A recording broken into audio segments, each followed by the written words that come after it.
Ladies and gentlemen, good day and welcome to Sumitomo Chemical India Limited Q2 and H1FY26 earnings conference call. This conference may contain forward-looking statements about the company, which are based on the beliefs, opinions, and expectations of the company as on date of this call. These statements are not the guarantees of future performance and involve risks and uncertainties that are difficult to predict. As a reminder, all participant lines will be in the listen-only mode, and there will be an opportunity for you to ask questions after the presentation concludes. Should you need assistance during the conference call, please signal an operator by pressing star, then 0 on your touchtone phone. Please note that this conference is being recorded. From the management, today we have on the call Mr. Chetan Shah, Managing Director, Mr. Sushil Marfatia, Executive Director, Dr. Suresh Ramachandran, Deputy Managing Director, Mr. Kunal Mittal, Senior VP, Planning and Coordination Office, Mr. Anil Naval, Chief Financial Officer, Ms. Deepika Trivedi, Company Secretary and Compliance Officer, and colleagues from SGA, their Investor Relations Advisor. Now, I hand the conference over to Mr. Chetan Shah, Managing Director of Sumitomo Chemical India Limited. Thank you, and over to you, Mr. Shah. Thank you. Hi, everyone. Very good morning to all of you, and welcome to this conference. I'm sure you all had a great Diwali, and I take this opportunity to wish each one of you a very prosperous and meaningful New Year. I must admit that today I was hoping to join you all with a very, very robust Q2 working on the basis of what we did in Q1. However, I think the God and the nature had some different plans of their own, and due to the climatic conditions, our expected Q2 performance could not be achieved. There were first 18 days of July which went absolutely dry, and then from 19th July the rain started, but it never stopped till September end. This made it very difficult for farmers to go into the field for spraying operations. That's how the consumption of agrochemicals in general got affected, and there was no respite from rain till the end of Kharif season. So it was a very, very disappointed quarter for us. We would have really shown a great performance but for this weather condition. However, having said that, our H1 still we could achieve reasonable growth, which is 9% in sales and 11% in profits. Apart from that, the quality of business in this adverse condition as far as Sumitomo is concerned was excellent. We have no returns of goods. We have not reduced the prices. We have maintained our profitability, and in spite of all the adverse conditions, we have grown in H1 at 9%. So I think that the resilience of our team and the discipline that we have enforced in the market has proved to be really good and working, and I think we'll come out stronger from this experience. Another bright side is that the water storage and the reservoirs are absolutely full. The soil is moist, which is good for the Rabi season, and we hope that the Rabi season will go well.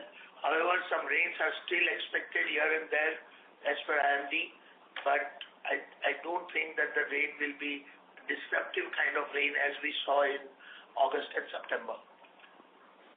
So the overall situation looks good, and we hope to have a great Rabi season. Also on the global front, the agrochemical industry is witnessing early signs of stabilization after nearly 2 years of inventory destocking, pricing pressure, and climate-related disruptions. Internationally, ordering patterns are gradually normalizing, and prices appear to have bottomed out in key markets, offering a base for recovery. But this is in a nutshell my message or my address to you.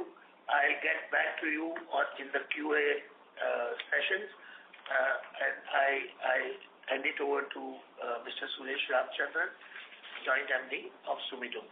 Thank you very much. Good morning, everybody, and thanks for joining this call. Coming to the performance of Sumitomo Chemical India, the second quarter, as Shah mentioned, was undoubtedly a challenging one. At least we have not seen this kind of rains in many years. It was just pouring from middle of July till the end of September or even into October. The year of Kharif started on a promising note, but because of the weather conditions, it resulted in farmers not able to go to the field, which led to missing of sprays or deferment of sprays. Despite all of these challenges, Sumitomo Chemical delivered a resilient performance, maintaining operational continuity and channel health while protecting margins in a seasonally weak environment. In Q2FY26, our consolidated revenue stood at 930 crores versus 988 crores in the corresponding period last year. Although this represented a slight decline, it was entirely driven by volume contraction due to erratic and excess rainfall. Price realization remained broadly stable across our portfolio, supported by disciplined pricing practices and strong product positioning. Gross margins were maintained at 43.1%, demonstrating cost efficiency and prudent input sourcing. The EBITDA margin stood at 22% for H1 FY26, broadly in line with our expectations despite the adverse seasonal impact in Q2. At the half-year level, SEIL performance reflects healthy underlying strength. Our H1 revenue grew 9% year-on-year to 1987 crores, with corresponding growth in profitability. Our domestic crop protection business was affected by wet weather, yet our key brands like SUMIMAX, new product launches like Excalia Max, Lentigo, and also some old herbicide formulations continue to gain attraction and reinforce our market leadership. The newly launched rice herbicide Lentigo witnessed encouraging adoption, while Excalia Max, a fungicide for rice, sustained its strong growth momentum in specialty segments. Our environmental health division posted healthy growth off of a low base, reflecting our growing presence in branded solution and urban development. In exports, demand was muted in certain geographies, specifically in Africa, countries like Kenya, Ethiopia, and in Latin America, primarily due to Brazil, due to shipment deference. Of course, our business in the US and Europe remains stable. We are also expanding registrations and customer relationships in new markets in Asia and the Middle East to offset regional volatility. Importantly, our working capital management remained robust. Net working capital days improved by 7 days year-on-year to 55 days, primarily due to better receivable collections and stable inventory management. Cash and cash equivalents as of 30th September 2025 stood at 2,089 crores, providing strong liquidity and balance sheet flexibility. While Q2 was weather affected, our H1 FY26 results reaffirmed the underlying health of our business and our ability to navigate volatility with financial prudence and operational discipline. Our subsidiary Barrix Agrosciences recorded a relatively steady performance during the first half of FY26, maintaining its market presence despite challenging operating backdrop. While overall top line remained broadly in line with the previous year, profitability was impacted by higher input costs and elevated operating expenses. During this period, biostimulant sales were also affected by regulatory constraints, which had a bearing on Barrix's performance. As we look ahead, we enter the second half of FY26 with measured optimism. The combination of healthy reservoir levels, adequate soil moisture, and a normal withdrawal of the monsoon augurs well for the upcoming Rabi season. Field conditions have improved significantly since late September, which should support rebound in farming activity and input demand. With that, I hand it over to my colleague, Mr. Kunal Mittal, to talk about the business strategy. Over to you, Kunal. Thank you, Shashan and Dr. Suresh. Good morning, everyone. At Sumitomo Chemical India, we remain firmly focused on executing our strategy and delivering long-term sustainable growth.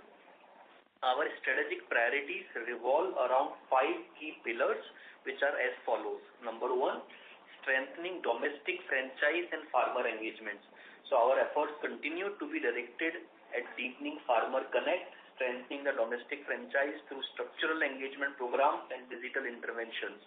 The Everyday Farmers Day, which we have been doing very sincerely since 2024 and which has also been explained in the investor presentation, this initiative has become a key differentiator for our company in the field.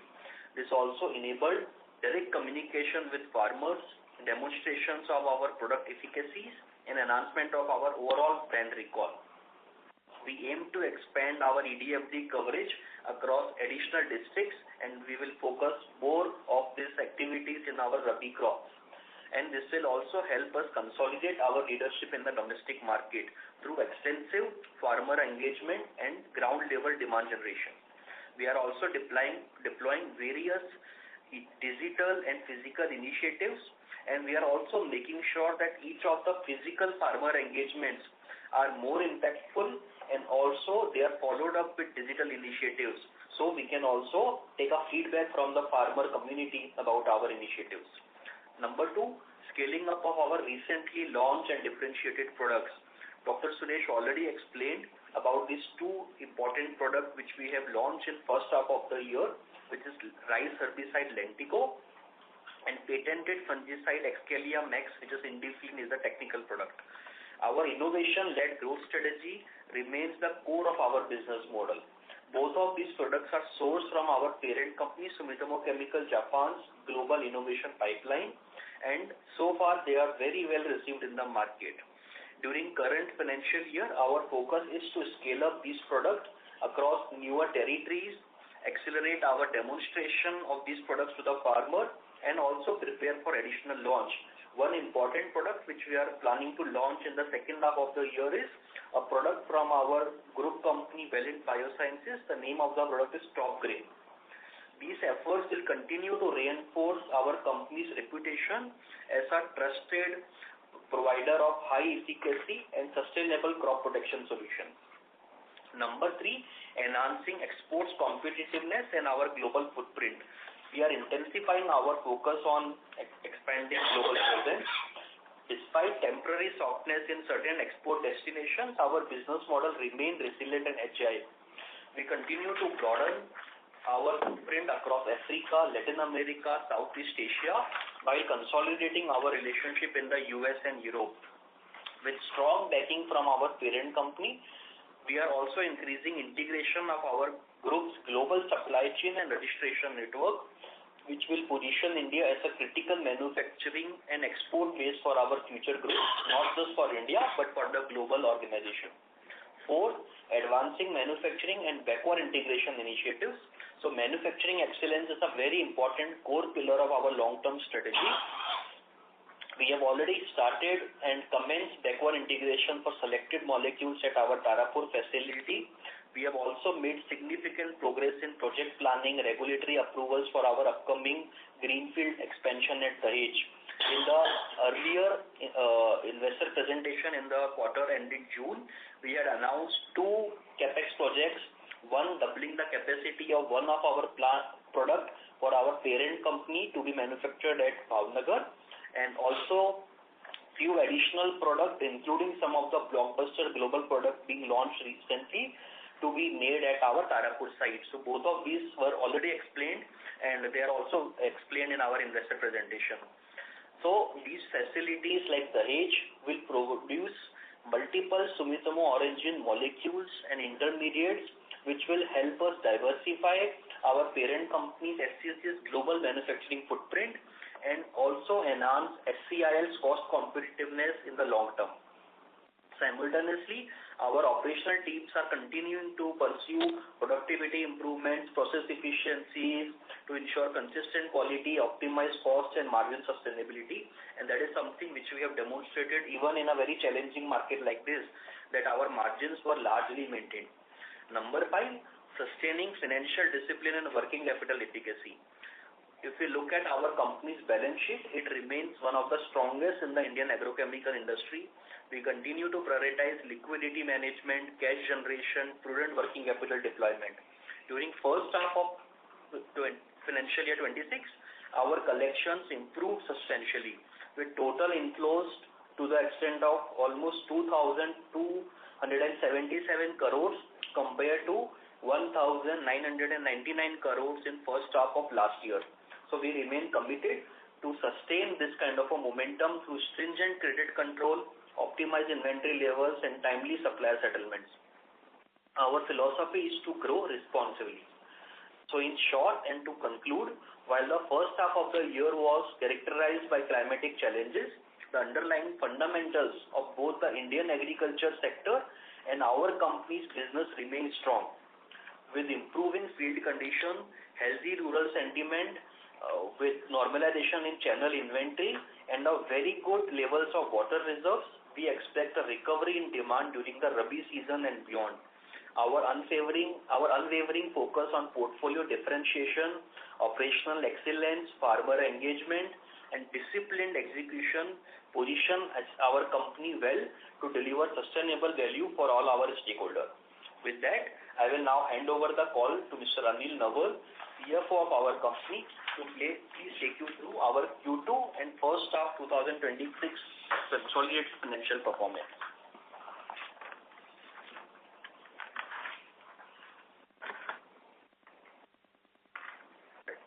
So consolidated Q2 FY25-26 financial performance.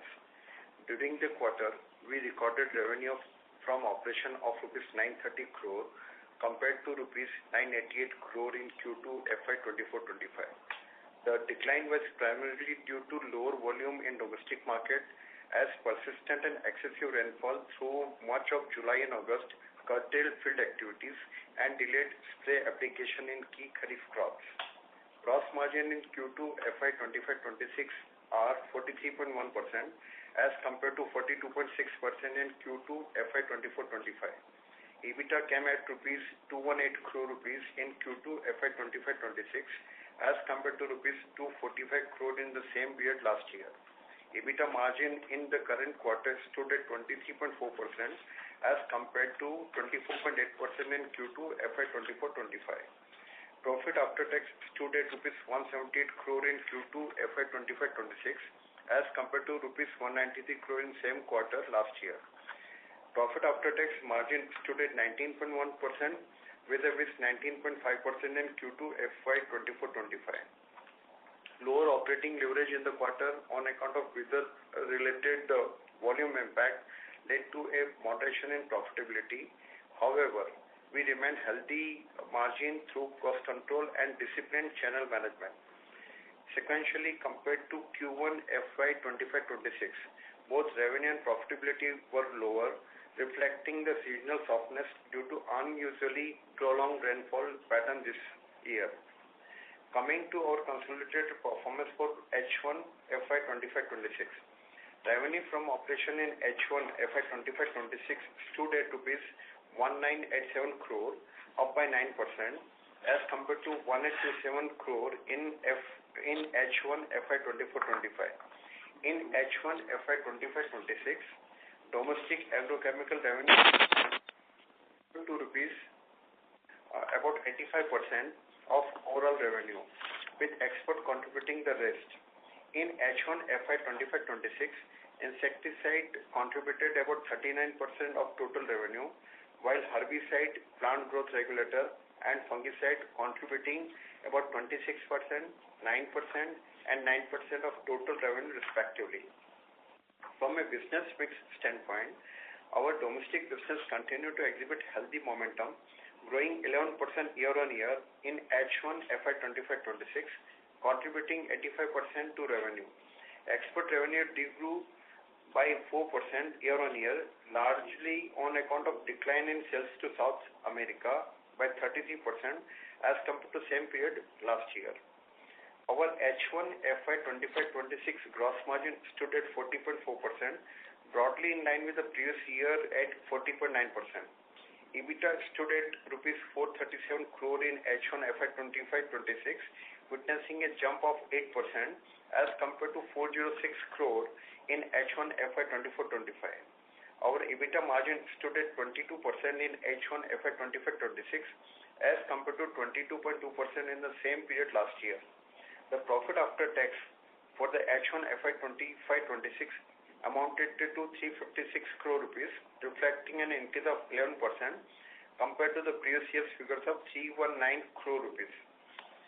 Now we'll take a pause from here from our side and request moderator to open the floor for question one by one. Thank you very much. We will now begin the question and answer session. Anyone who wishes to ask a question may press star and 1 on their touchtone telephone. If you wish to remove yourself from the question queue, you may press star and 2. Participants are requested to use handsets while asking a question. Ladies and gentlemen, we will wait for a moment while the question queue assembles.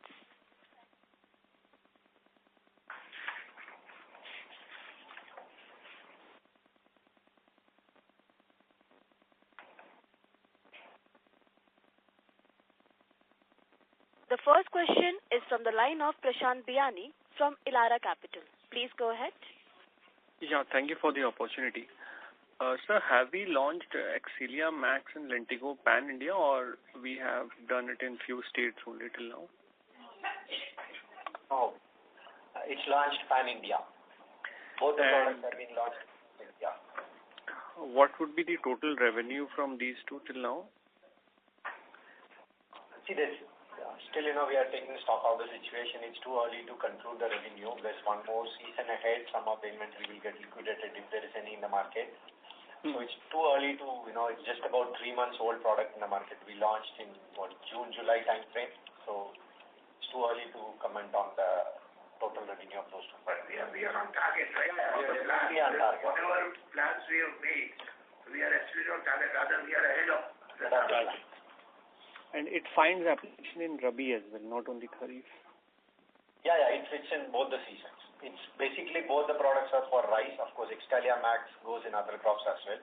So in both the seasons, both the products fit in. And what would be your outlook on exports for H2?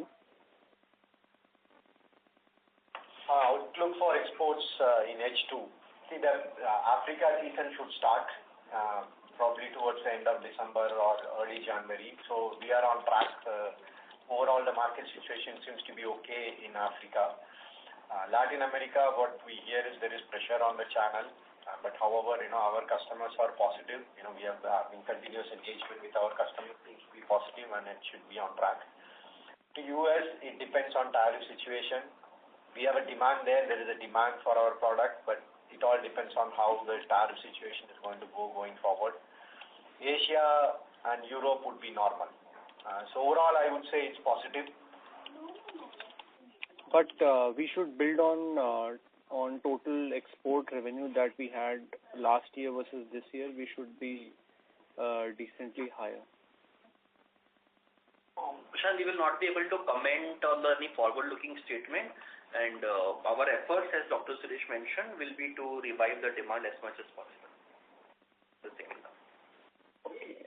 And sir, on the semiconductor side, any update if you can give on beyond what we had mentioned the last call?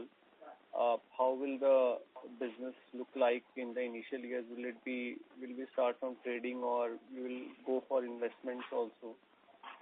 Some further insights on that would be helpful. So I think the situation remains same. We continue to monitor the situation in India very actively. So we and also our global affiliates, we continue to visit India, various locations, various customers.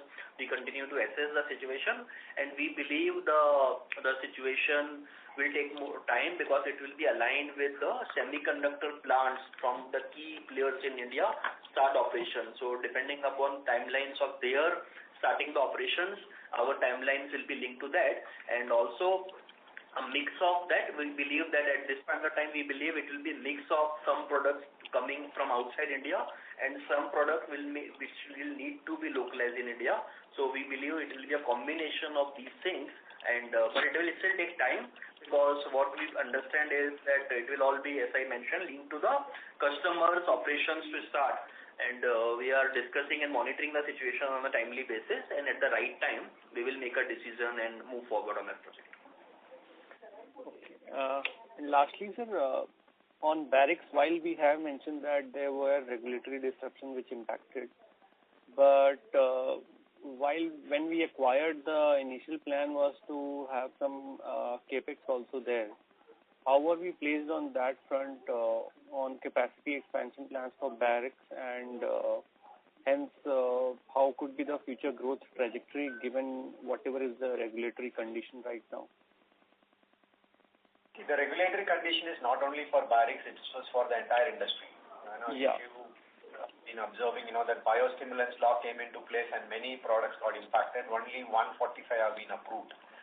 And we could not sell not only barracks, the entire industry could not sell from the middle of June till almost end of September or early October. Still the process is on. You have to get the license endorsement at different manufacturing sites, then at the state level and all those things. Okay, those procedural formalities are going on not only for barracks, for many of the companies in the industry. And also on top of that, the weather was challenging in Kharif. So those are the reasons which impacted, and we could not sell any product of 3 or 4 products from barracks portfolio during that time. Now things should start. We are looking at starting the sale as soon as possible. In terms of capex, I think we have sufficiently equipped for the capacity what we need for the current year sale. As the season moves into, once we close the Rabi and next year demand we project, we will take a call on that. Of course, if it is required, we would be definitely investing capex. Right. Okay, I'll jump back to the queue for further questions. Thank you. The next question is from the line of Sudarshan Padmanabhan from ASK. Please go ahead. Yeah, thank you for taking my question. So, my question is on the, your earlier comment on the international business, where, you said that after a long period of time, you're seeing some light at the end of the tunnel. In this phase, we have been doing a lot of, talking about exports, while it is not scaled up to the extent that we had initially thought.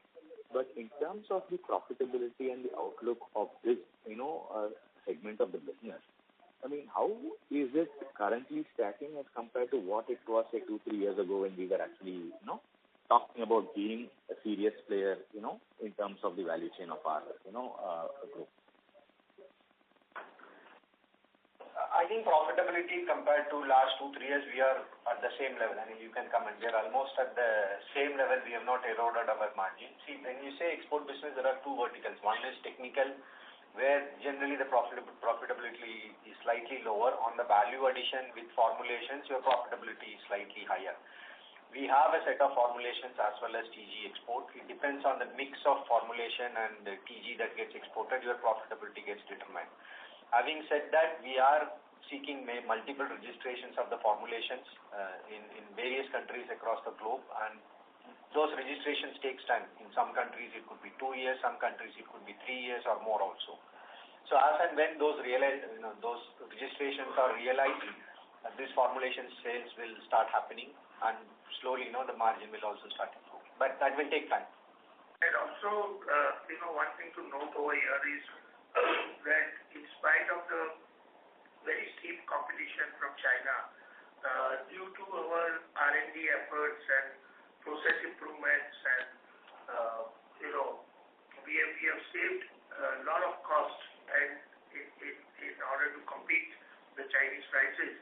And I'm glad to inform that in all the products that we export as generic products, we are in a position to compete China. And that is how we are getting orders from our customers. But there is a lot of work being done on process improvements. Sure. But clearly it looks like the race to the bottom of the price is, for the time being largely done, because that is something that we've been seeing for last 2 years. Yeah, that we believe that the pricing are more at the bottom's level right now. Sure, sir. Sir, on the domestic side of the business, we have consistently been launching products and good products. I mean, as you mentioned, we have bought some products from our parent pipeline and launched it. So in the last, if I look at the last 2-3 years, I think we have seen 1 year of excess rain, and probably the Rabi seems to be good. But in terms of acceptance of these products, if you can talk a little bit more about, say, the last 3 years, how much of the products have contributed. And second is when we are consciously launching the product. I'm sorry to interrupt you in between, Mr. Sudarshan. Your voice is not clearly audible. Can you hear me now? Hello? Yes, sir. Please proceed. Yes, sir. So, see, what I was trying to understand is innovator, turnover index or the new launches in the last 3 years. How has it been accepted and how much it is contributing?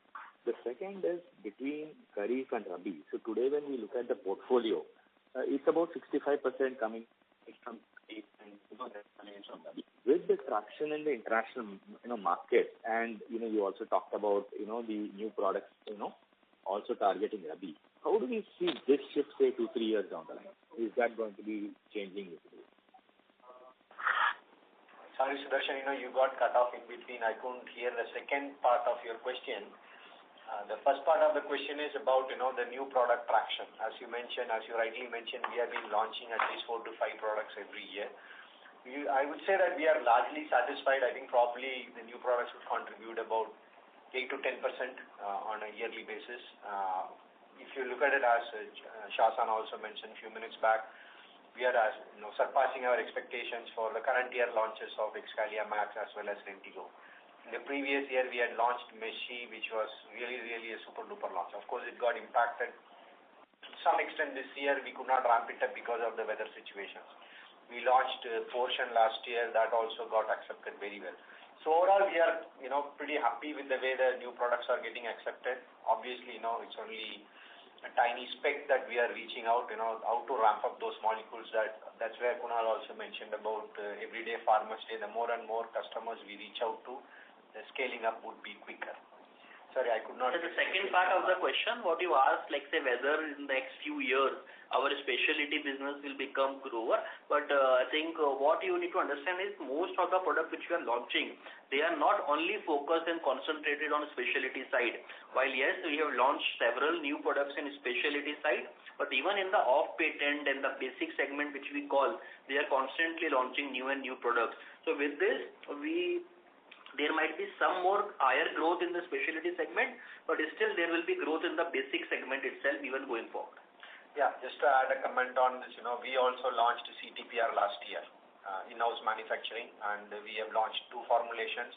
That has got very well accepted. It's in basic division, off-patent division. It's really doing well this year also. So one final question, sir. I was actually trying to understand the difference. Today we have 65%, of business in the first half of Kharif.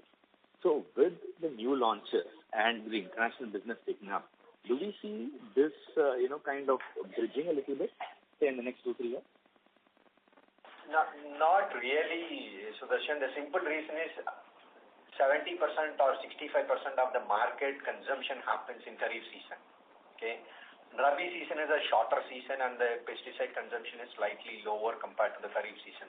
Maybe 30 to 40%, not more than that. So we are in line with the industry and agrochemical consumption in the market. Unless we get a very specific product for Rabi season, it will remain by and large in the same trend what we are seeing today. Sure, sir. Thanks a lot. I'll join back. Thank you. The next question is from the line of Rehan Syed from Trinetra Asset Managers. Please go ahead. Good morning to everyone, and thank you for giving me the opportunity. So I have only one question regarding the pricing versus volume ahead. I think you have answered, but there is some bit of voice lag from your side. Just could you please understand regarding this? So my question is, with pattern-driven volume loss but stable pricing in quarter two. So when volumes normalize, so do you anticipate competitive pricing pressure in H2, or does the current pricing discipline look sustainable for going forward? Yeah, the prices are definitely sustainable. As a matter of fact, if prices had to be lower, it was in this particular condition, a tough condition of Kharif. And if we have successfully maintained the price line, even in this challenging months, I don't see any reason for us to drop the prices in the future. I think it would be, we will definitely maintain the price line, even if the volumes go up. Okay, and like one bookkeeping question from my side. Could you please put any margin guidance for revenue growth or EBITDA margin for going forward? Can you please repeat? I think we could not understand. No, I could hear you. No, so we are going, our efforts will be to maintain our EBITDA, our profit before tax, our profit after tax, and all the parameters we will be maintaining or improving. I don't think that we will slip down. We go down then.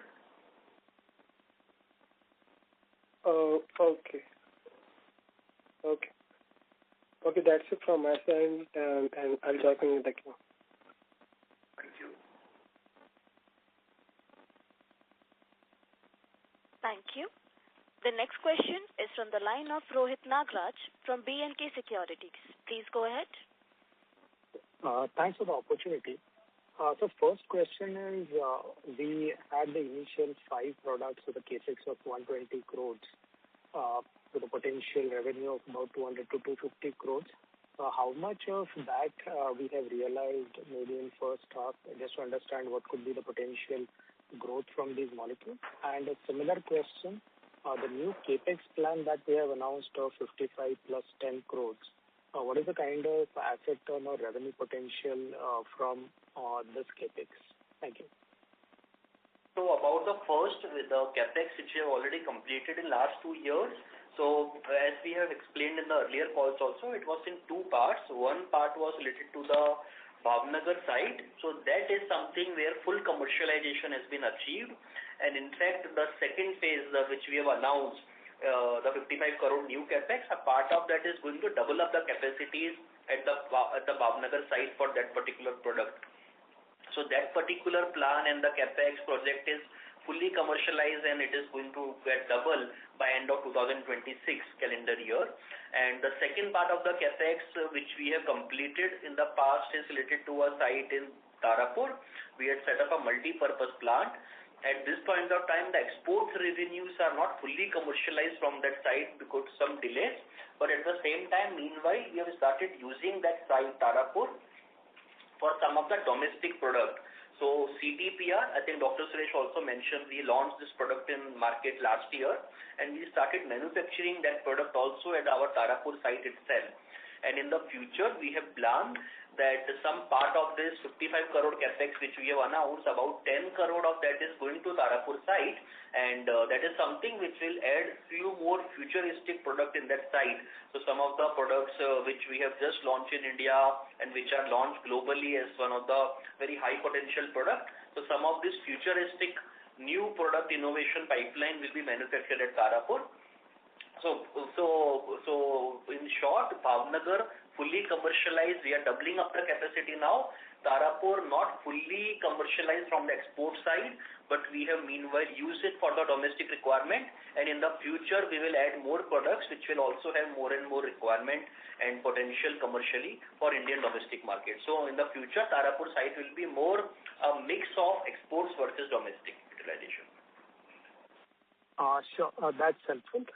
Second question is, in terms of commentary, we have said that during the quarter we had seen, although we have done very well in terms of working capital and in terms of no sales returns, there has been excess inventory in the system, and obviously there have been working capital pressures. So just wanted to get a perspective as to whether this will have any impact on the volume growth for the next season as well, and how has been the Chinese imports coming to India during this kharif season compared to, say, last kharif season? Thank you. See, overall, our Rabi season, we are very optimistic, even though as Shashan mentioned, we don't have much of or very, very little sales return or practically no sales return. It doesn't mean the channel is overloaded and excess inventory is there. Through various meetings, farmers meetings, channel intense engagement, by and large, a lot of material got liquidated. Having said that, we don't know what is the inventory level of the competition in the market. Or we have some idea, but we don't have in-depth idea on what is the level. The channel would want to liquidate that first. Some companies have taken back, some companies have not. Then the demand would start coming in. We are quite optimistic because of our differentiated solutions and brand value. It would be a normal Rabi season provided there are no, significant rains happen in the coming months. And what was the second question? Sure. About the working capital and all, whether it will have any impact in the second half? I don't think so. I don't think so. Sure. Just one last second squeeze in. We have been, making good amount of cash, and the cash currently on the books is in excess of 2,000 crores. Any plan how to deploy it, whether it will go in the same business or new business, just broader understanding of utilization of such high cash balance? Thank you. So as we have mentioned in the past, we have very robust plans to deploy this cash in our business, and the Dahej site, which we are going to develop as a global manufacturing site for our parent company's global product portfolio, that is going to utilize a large part of this cash, and we are also evaluating various options to fast track and accelerate some of this deployment of the cash through various means. So at this point of time, we cannot give a very concrete timelines, but the work is under progress to deploy this cash and put it in the business, because in the business it can earn higher ROIs as compared to what it is generating today. Sure. Thanks a lot and all the best. Thank you. Ladies and gentlemen, in order to ensure that the management will be able to address questions from all the participants in the conference call, we request you to kindly limit your questions to 2 per participant. Should you have a follow-up question, please rejoin the queue again. The next question comes from the line of Bhavya Gandhi from Dalal & Broacha Stock Broking. Please go ahead. Yeah, hi. Thanks for the opportunity. Hope I'm audible. So my first question is regarding the Dahej CAPEX. If you can provide some timeline or the progress on the CAPEX, 250 to 300 crores that you are going to plan. How are you going to plan phase 1? What would be the amount that you'll be deploying, revenues that can be generated? If you can provide some timeline phase-wise, that will be helpful. Yeah, so we do not have very clear timelines in terms of when it will be started. As we have mentioned in the past, we are looking at various products. In terms of technical feasibility studies, a lot of work has been completed, it has been submitted. We also completed a lot of ground level work in terms of the acquisition of land, acquisition of all the environmental approvals, all those kind of a thing. As we have mentioned in the past, we are looking to deploy at least say 250-300 crore, and while we have submitted a lot of feasibility studies, so we expect that during this current financial year, some of these projects should go and get approved both by our parent company and us and our board, and once they get approved, we will take these projects to the implementation at the ground level with implementation timelines of 18 months to 2 years. So maybe sometime in calendar year 2028, we see that some of these projects should start generating revenues, and then we will see that how this can be expanded and scaled up the overall site of the Dahej. So overall, we are working on multi product and multi utilization. So no, we are not looking just one product or one plant, maybe a multi-product and multiple kind of a plant kind of a situation we are looking at developing in Dahej. Got it. And just till then, how much outsourced manufacturing do we, because I believe in the presentation also you mentioned that your capacity utilizations are at 80-90% now.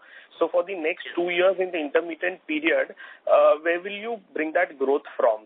Because are we relying on outsourced manufacturing? If you can share the percentage of outsourced manufacturing, or are we just going to bring products from Japanese market and add some trade margins in India? Yeah. So yeah, it will be a combination of this. See, for our specialty product, there is no outsourced manufacturing. Either the products are manufactured at our global locations in USA or Japan, or it is manufactured by us. But in those products, we do not see any capacity constraints. In the off-patent segment, which contribute to 65 to 70% of our business, yes, at this point of time, our technical plants are in the range of 85 to 90% kind of a capacity utilization level, but we do not see this as a bottleneck for our growth. Whatever growth we will get in terms of volume demand in the market, we have the ability to source this product in a fairly short period of time from the market, either through China or through India and other suppliers. So we do not see that is going to be a bottleneck for our growth for future. Got it. And on the semiconductor side, where are the existing semiconductor companies procuring their raw material or the IT chemicals from? Because in Dholera, Tata's plant has already started functioning. Keynes has put up a semiconductor plant in India. So if you can just throw some light on that as well. Where are they procuring it from? Are they procuring it from the parent, or they are procuring it through some other entities? Yeah, as far as our understanding and our surveys and discussions goes, I think this kind of plants have not started the operations in India. Our products will be going to a very high-end fab, which is called the fabrication unit, and some of the units which have started in India in semiconductor, these are relatively smaller and OSAT kind of operations, but in terms of the fab, I think the Tata's fab is going to be one of the largest and the first fab, and but it has not started operations, and we are waiting and monitoring that when the Tata's operation will start at Dholera. Just if I can squeeze in one more. Yeah. So you were saying something. I'm saying we are in touch with all the customers, including Tata's, and we are monitoring the ground level situation. But you can also maybe reconfirm this understanding whether Tata's have really started at Dholera or it will still take some more time. Got it. And on the Excalia Max, just wanted to understand, post the Tarapur commissioning, and if we prove it on the pilot, is it like a full-scale operation at the Dahej 250 to 300 crore capex where we'll be manufacturing Excalia Max? Is that the thought process? So currently what we have mentioned is we have already launched this product, but this is being manufactured at our Japanese facility. We are importing this TG and then launching this product in Indian market. We have already announced in the last board meeting we are investing about say 8 to 10 crore rupees at our Tarapur site, and the Tarapur site will be able to make this product for Indian requirement in the near future. We expect that by March 2027 that project should get completed, and after that we don't need to import the TG from Japan, and we can sell the Indian TG in our brands in Indian market. For the future expansion for the global requirement, yes, this is one of the product or maybe some part of the intermediates of this product which are in the potential list to be manufactured in Dahej, but as we mentioned, this has not been finalized, and once this is finalized and approved, we will keep everyone informed. Fair enough. Thank you so much. Really appreciate it. Yeah, that's it from my end. Thank you. The next question is from the line of Naushad Chaudhary from Aditya Birla AMC. Please go ahead. Hi, couple of clarification. First, on the export side, you have mentioned there was some shipment deferment. If you can, share the quantum of this shipment deferment and what was the reason for this? See, primarily it's from Brazil. One of the key molecules, when we say they had inventory, so now that is getting liquidated. So that's why instead of H1 that we move into H2, primarily from Brazil. Also some bit from Africa. In Africa also, some countries we saw that some of the customers who typically buy in let's say Q2, some of that demand moved to Q3 and Q4 also, but it is very difficult to quantify because we do not have the firm orders right now. We are negotiating and discussing with the customer. So we cannot commit that whatever we have lost in first half, how much of that will translate, but efforts are on and we are hopeful that some part of business can be revived in second half. On the biologics side, can you share the revenue share from the biologics product in this quarter versus last year same quarter? Yeah, just a second. So biologicals, if you see our PGR segment, which is mentioned on slide number 14, from 11% it has come down to 9%. And as you are aware that we mentioned, I think Dr. Suresh mentioned earlier, this is mainly because of regulatory constraint. Many of our products were stopped selling because of the regulatory. I think this is in the media. I think everyone is aware. The entire industry faced this situation. And similarly, we face the situation in Derek's portfolio also. So this downward trend from 11% to 9% is mainly because of this regulatory constraint, and almost entire Q2 we could not sell this product, and just recently we have got some of the approvals, and we expect that in H2 we can revive some of these products. Last, on the capex run rate, though you have shared in bits and pieces about different projects in detail, but if I have to, in a simplified way, if I have to look at the company total capex outlay in the next 3 years, any number if you can quantify how much we have in mind to deploy? We are evaluating 7 products to be manufactured in Dahej. We have submitted feasibility reports, which is under studies in Japan. And we are confident and hopeful that all the 7 products will be approved. However, if less number of products get approved, the capex may be different. But if all these products get approved in next 5 years, we see deployment of 500 crores, 500 to 600 crores rupees to be invested. But it depends on all the 7 products getting approved. Understood. Thank you and all the best for the future. Thank you. Thank you. The next question is from the line of Siddharth Karikar from Equirus. Please go ahead.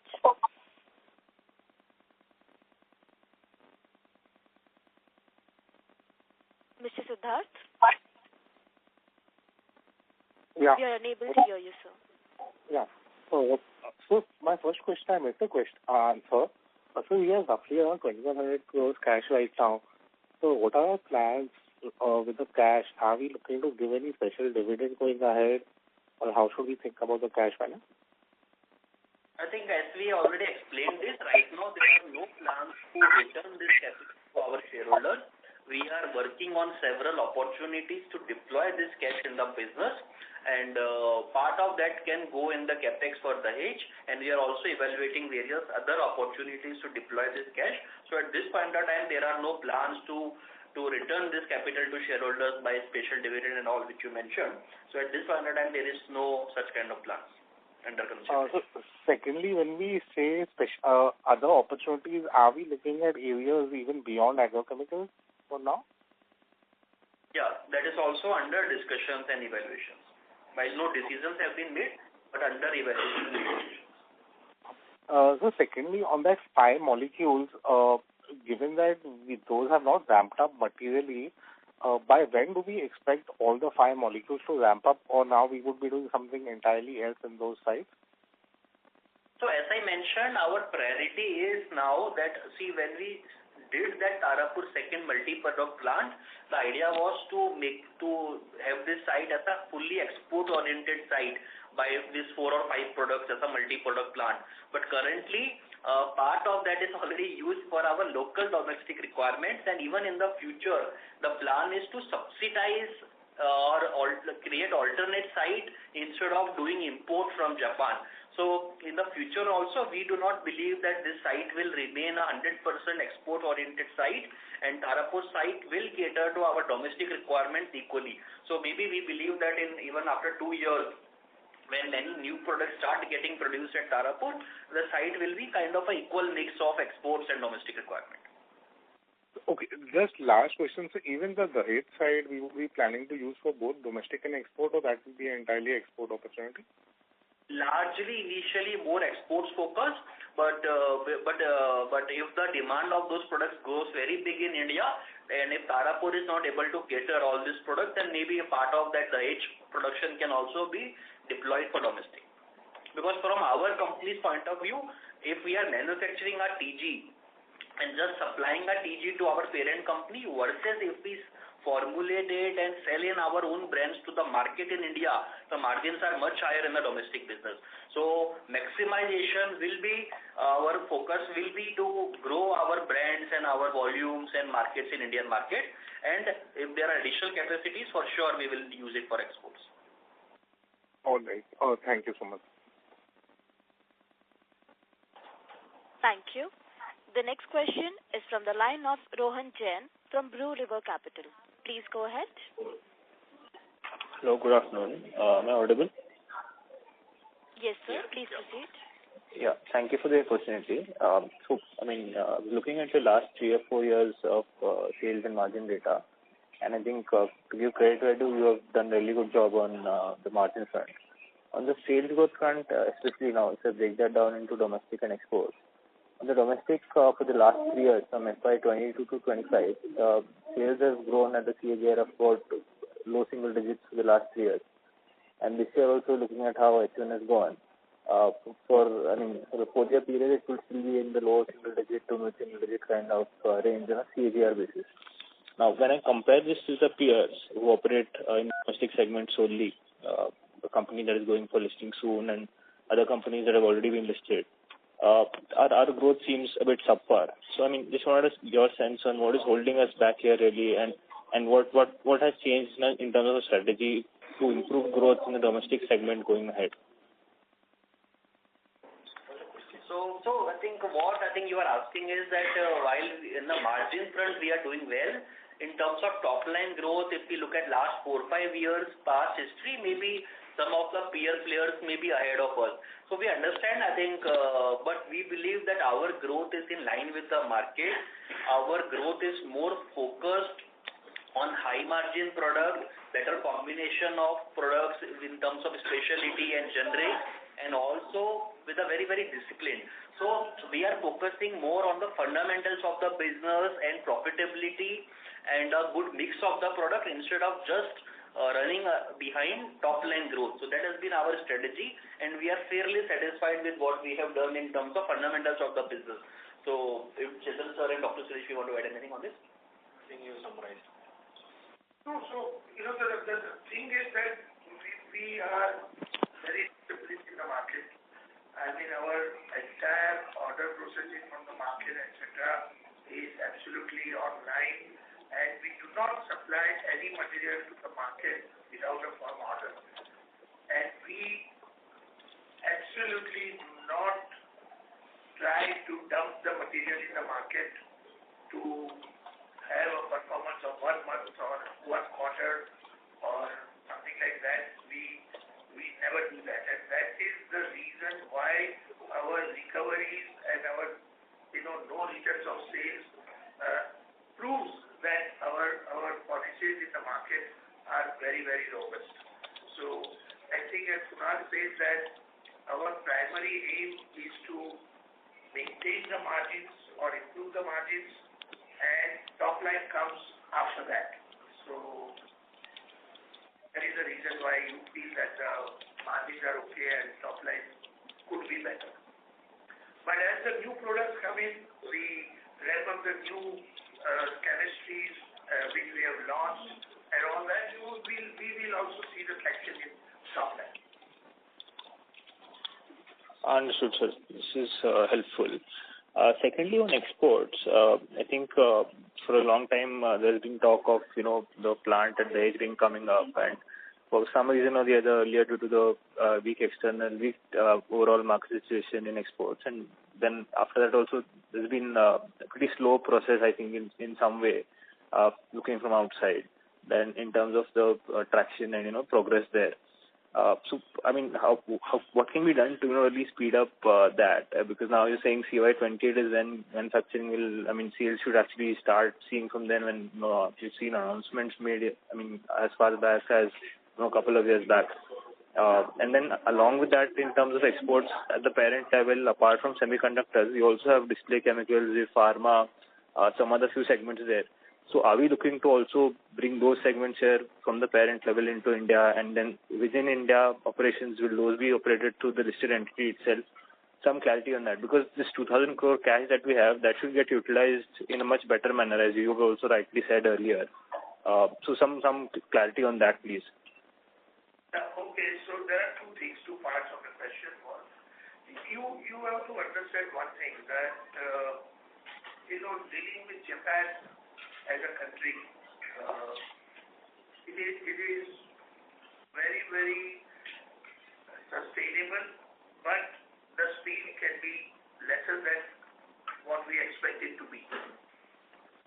So little bit of delays or little bit of these things which we feel frustration about is due to the working style of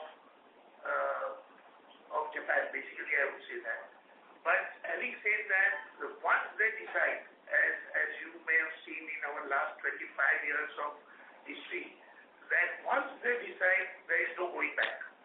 So it is, that's why I use the word sustainable, because their decisions, once having given, there is no looking back. So now we have a very clear guideline from Japan that Sumitomo Chemical India will be the manufacturing hub for Sumitomo Chemical Japan. And that is why we are seeing the number of products and the speed at which we are getting one by one approvals has really improved. I will also give you another example, that now India has been put, or Sumitomo Chemical India has been put by Japan as a number one category for testing new molecules. So earlier what used to happen, that the new molecule will start in North America, Brazil and Tokyo and Japan. Now India is the fourth country placed in the same category. So any new molecule that is even at a trial stage that comes to India along with North America, Brazil and Japan. We have already received 2 such molecules for testing. So the speed has improved. Our capabilities of marketing, our capabilities of R&D, our capabilities of process engineering, our capability of market reach, everything has been at a very high level now with SCC Japan. So we are hopeful that now the speed of products coming in will improve drastically.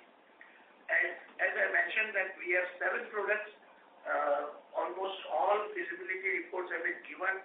We have given 2 clearances.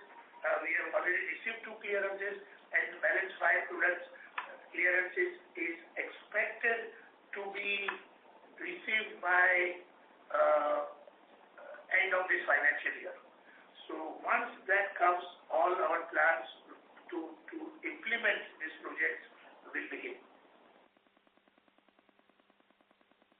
And also, as Shashank mentioned, a lot of speed has improved, but at the same time, all other sectors which you mentioned, like you mentioned about display and pharma and several other, yes, our parent company has wide range of sectors and different businesses. And as a company in India, as an important successful company in India, we are in touch with all these different businesses, and we are evaluating what can be done in India. And but the final decision will be made by each of these businesses independently. We continue to be trying from our side that this is part of our own company. This is Sumitomo Chemical India Limited, but there is no like a legal obligation or something like this. But yes, the progress and the discussions are in the positive territory at this point of time.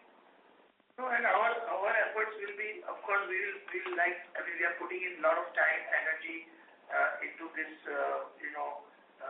semiconductor sector or pharma, and our endeavor will be that Sumitomo Chemical has to be part of it. That will be our responsibility to convince Japan that Sumitomo Chemical remains as a part of this business and that this business comes into our listed company. Understood, sir. This is really helpful. Given the cash balance of 2,000 crores, I think, and the earlier outlay that you mentioned about 500 to 600 crores, and given how our cash generation has been historically, there will be a lot of cash accruals on the balance sheet. So it will really be helpful if some of these can be expedited and more growth can be brought into the Indian entity. That's all from my end. Wishing you all the very best. Thank you for the opportunity once again. Thank you. A reminder to all the participants to limit your questions 2 per participant. Should you have a follow-up question, please rejoin the queue again. The next question is from the line of Ankur Periwal from Axis. Please go ahead. Hi sir. Thanks for the opportunity. 2 questions. First, on the specialty side, while we have been launching new products over the last 3, 4, 5 years, the growth in the specialty agrochem space is much lower than the generic bit. Just curious to understand whether it is just a matter of time and these products will sort of get monetized and hence a higher growth going ahead, or there is any structural change in the market and specialty will probably continue to grow at a slower pace. I'm not sure how you're saying specialty growth is not there. Because Ankur, if you see the segment, like say, if you see last 5 years, we were more in the range of 22 to 24% our specialty segment, which has grown to more in the range of 28-30%. Even in this, you can see. So yes, quarter to quarter and say first half versus first half, there may be variations, but structurally we believe our specialty segment continues to grow at a higher pace and not like significantly higher because our basic and the off-patent and generic segment is also growing constantly in the existing molecules and as well as launch of new molecules. But yes, the space, the growth of specialty segment over last 3 to 5 year period is at a healthy and satisfactory level. In this particular first half, yes, maybe it has dropped 1%. No, but 1%. Almost same. Yeah, almost same. Yeah. Sure. So just on the specialty, especially the domestic part, I'm excluding exports here. You believe the pace is okay and probably it's satisfactory as to our understanding, our expectations internally. Yeah. Okay, great. And just a second bit, clarification. We did highlighted 500 to 600 crores of potential capex for those, 6-7 molecules over the next 5 years at the Dahej, that is. This will be largely fully utilizing the Dahej capacity, and this is the peak that we can look at, from a capital deployment there, or there is something more? This is just the starting of Dahej. Dahej will have potential to cater to this kind of a growth for even next 10 years or even 12 years. Great. And the 250-300 crore capex that we were sort of, waiting for the full approval to come in, it will be a subset of this 500-600 crores. Yes. Okay, done. That's it from my side. Thank you and all the best. Thank you. Thank you. The next question is from the line of Bharat Sheth from Quest Investment Advisors Private Limited. Please go ahead. Hi, sir. Thanks for the opportunity. Sir, on agrochemical, you said that since we don't want to dump the material and we want to sell at certain margin, so so our growth is in line with the industry.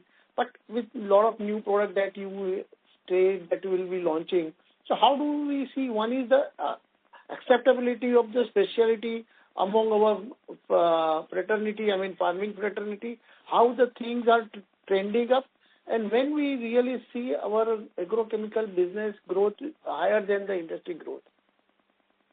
See, I'll tell you that the growth of specialty molecules, like last year we launched Meshi. In the very first year we achieved 5 lakh liters. Our target of that particular product was to ramp up to 10 lakh liters this year. But because of the climatic conditions, we could not do that. Even then, I am sure that we'll cross 5 lakh liters by the end of this financial year. It is not that we are not growing. See, I think we have to understand that Q2 was a major setback due to no control of ours over the situation. That has to be ignored. Even the launches which we made in these difficult conditions of Excelia Max, we have surpassed our initial estimates. So the traction is very good. The products like Lentigo, we have surpassed our estimates. So all these products have very big potential to have a traction in future. And that is what we are striving for. Even for our basic two, like our brand Mera 71, we have sold 3,000 tons in the first 6 months of this year, which is the highest ever for the entire year. The earlier best we had done was 2,800 tons for the full year. And we have already crossed 3,000 tons in the first half in such difficult conditions. So tractions are there, but we also understand that the traction cannot be for all the products at the same time. There will be some products which will be affected because of certain conditions, but because of certain favorable conditions, some products can have a terrific traction. So, it is a very dynamic sort of a situation in the market. What is the rain condition? What is the soil condition? What are the pest conditions? It depends on all this, and we have to be agile to cater to this demand when it is required, what is required. So you cannot see traction in all the products at the same time.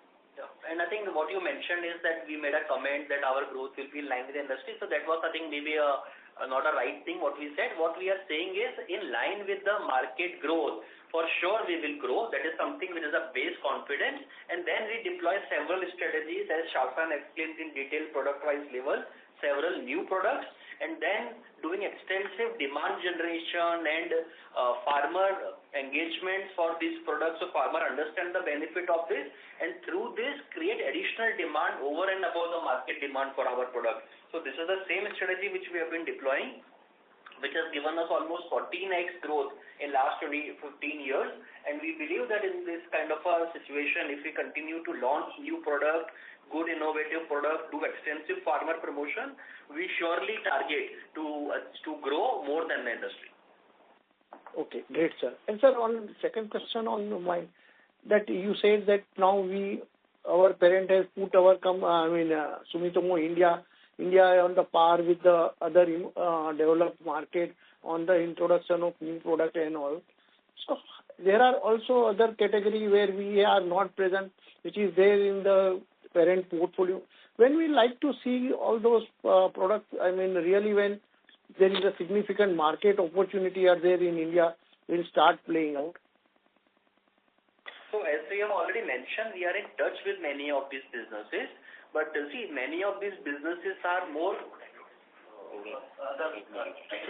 complete this. Other segments you completed. I'll answer. So this what we are talking about is in other segments. Some of this business may not be suitable at this point of time. Like I think someone talked about display. So display, there are no display fabs in India at this point of time. So we are monitoring many of these sectors and segments and industries, how they are evolving in India. And at the right time, for sure, we would like to take opportunities and materialize that. But at this point of time, many of these segments may not have that readily available opportunities in India. And as the Indian market grow, we are seeing good growth in Indian market, both in terms of volume and structure and the fundamentals of the market. And as India progress to the newer technologies and displays and more high-end of the pharma, for sure we will be ready to take benefit of those opportunities in Indian market.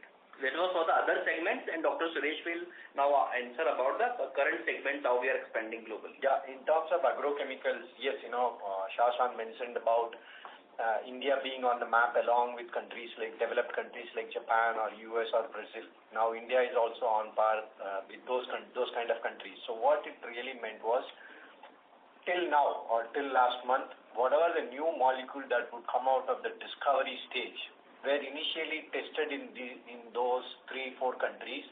After a couple of years or even maybe after 5 years only, India was even considered as a market for those kind of molecules.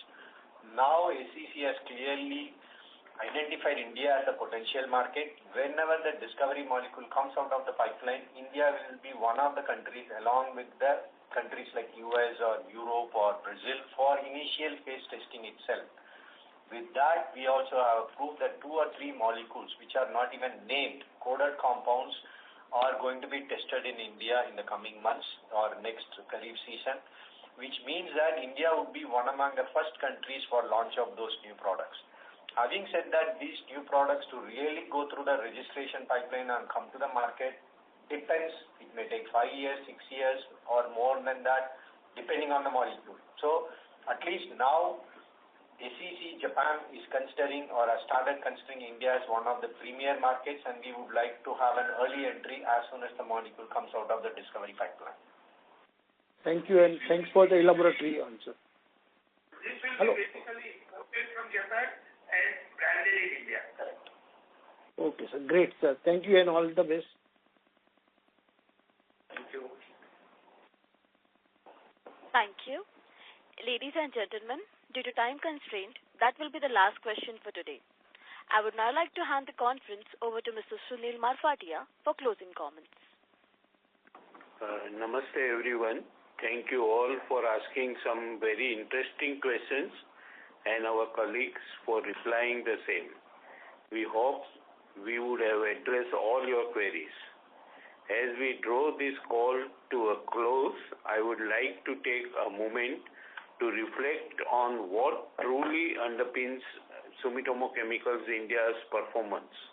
Even in the quarter shaped by unusually erratic weather and external headwinds, our results reaffirm and the strength of our fundamentals.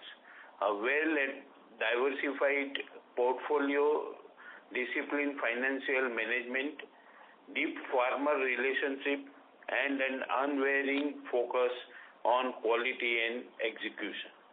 Our emphasis in the second half of the year will be on the capitalizing on the improved field conditions, the driving volume growth in key molecules, and sustaining our margin profile through prudent cost management and operating efficiency. We will continue to invest in innovation, farmer outreach, and capacity enhancement to reinforce our leadership in the domestic market while building a stronger export franchise aligned with our parent company's global network. We believe that our strategic directions is well aligned with the evolving needs of the Indian agriculture, a sector that continues to transform through technology, sustainability, and innovation. And looking ahead, the company remains fully committed to its long-term strategic priorities, strengthening the domestic franchise, deepening the innovation pipeline, expanding manufacturing and integration, and maintaining balance sheet strength We believe this initiative will enable consistent, sustainable growth and long-term value creation for all our shareholders.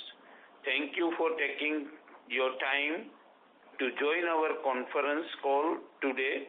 We truly appreciate your participation. We take this opportunity to wish you a season's greetings. Thank you. Thank you. On behalf of Sumitomo Chemical India Limited, that concludes this conference. Thank you for joining us today, and you may now disconnect your lines.